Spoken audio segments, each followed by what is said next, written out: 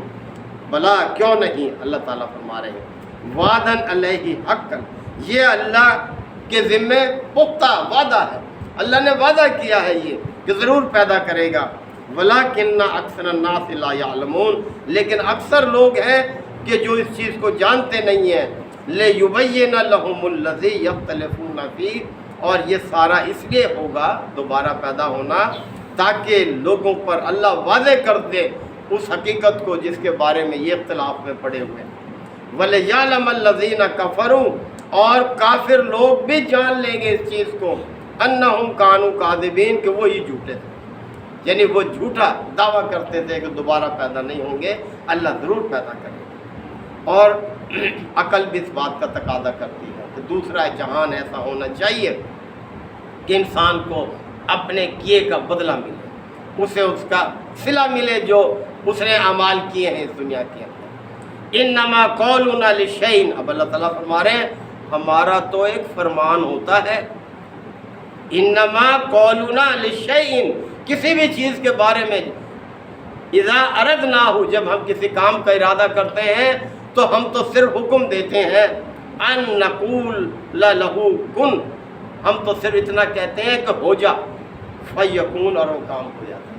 یعنی اللہ کی شان یہ ہے کہ جب وہ کسی کام کا ارادہ کرتا ہے وہ صرف حکم دیتا ہے ہو جا، اور وہ کام ہو جاتا ہے.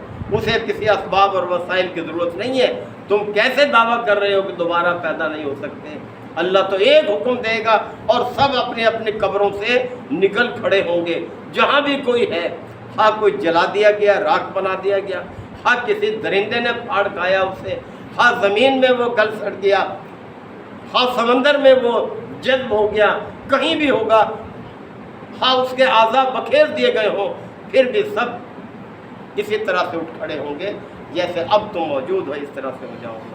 اللہ تو ایک حکم دیتا ہے اور کام ہو جاتا ہے، کوئی اس کے مزاحمت نہیں کر سکتا اللہ کے فیصلے، اللہ کے حکم میں. تو اس طرح سے ہے اللہ کی شان.